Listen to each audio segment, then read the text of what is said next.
Ladies and gentlemen, you cannot accuse the establishment of not thinking big. Terraforming the planet, controlling the weather, and they're keeping us like ignorant savages that don't even know what the sun is. And then Holdren's talking about putting up satellites and blocking out the sun and all this craziness. The point is they want to play God. They want you to live in an engineered society. There's an article out of a mainstream magazine in the 1940s, We Can Control the Weather. And it describes exactly how they do it. And there is a massive program of this going on. This is 1944. And just incredible. Absolutely incredible. And it gets into cloud seeding. I want to play the White House czar, a clip from the Associated Press. This is not Alex Jones saying this. I want to play this clip of John P. Holdren, the eugenicist. And he is a eugenicist, there's no doubting. Just like in Endgame, I accused the head of the Human Genome Project of being a eugenicist because I'd read his writings. No one had ever publicly called him one. And then a year after Endgame came out, it came out that Mr. Watson said blacks weren't human, were basically subhuman. And now it's come out they are taking your blood at birth for 36 years illegally for the Human Genome Project. It's a giant eugenics front.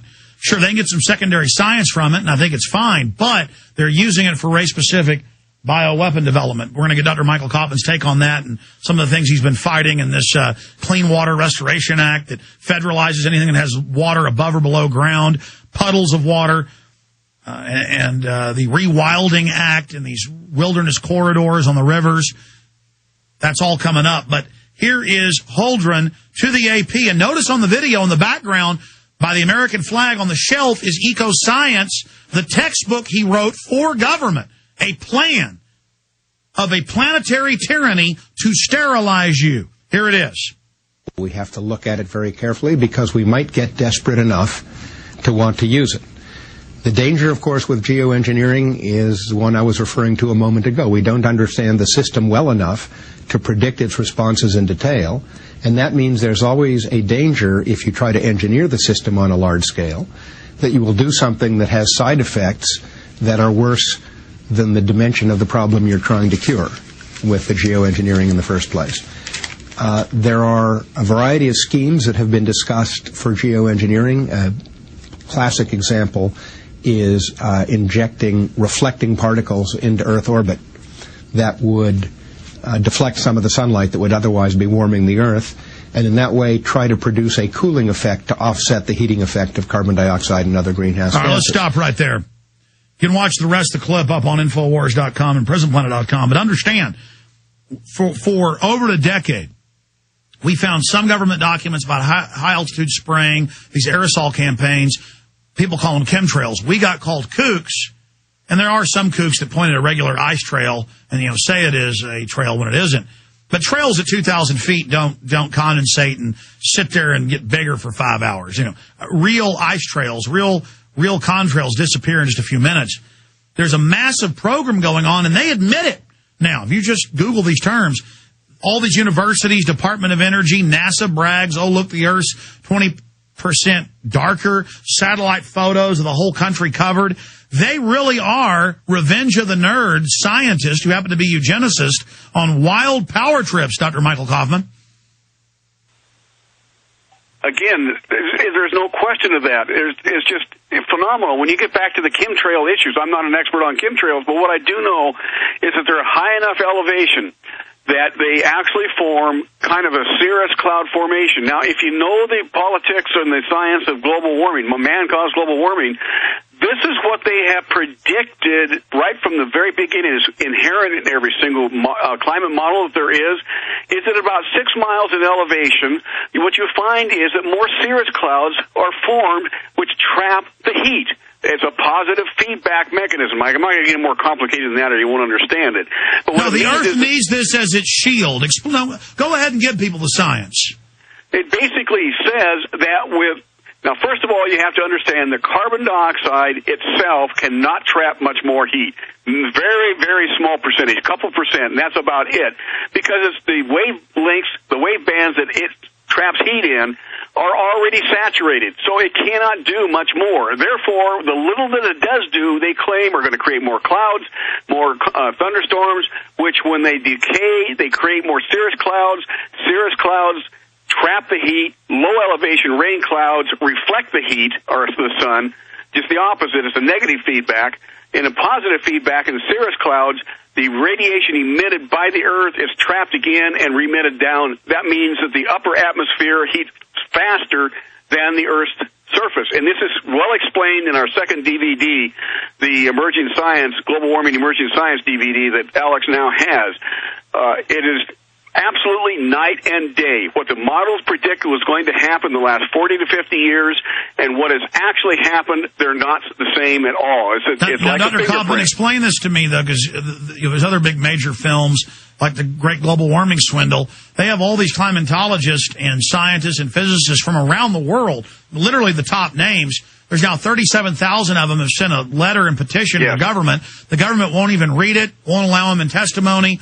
Only Al Gore, who lies and says he invented everything from Kitty Hawk to fire, is the only expert up there. He openly owns one of the carbon companies and said, "What's wrong with me making money?" I mean, it's the outrageousness of this. But also they say it's not just the heat from the sun; it's that different type of nuclei, particles, come into the atmosphere. Can you explain that? Yes, there's two, and it's again explained in much better graphics than it did in the first one in this new Emerging Science DVD. Really shows very clearly it's not the total amount of energy that the sun emits, but the kind of energy. You have incoming cosmic radiation from exploding supernovae from out in the galaxy and so forth that eventually get to Earth.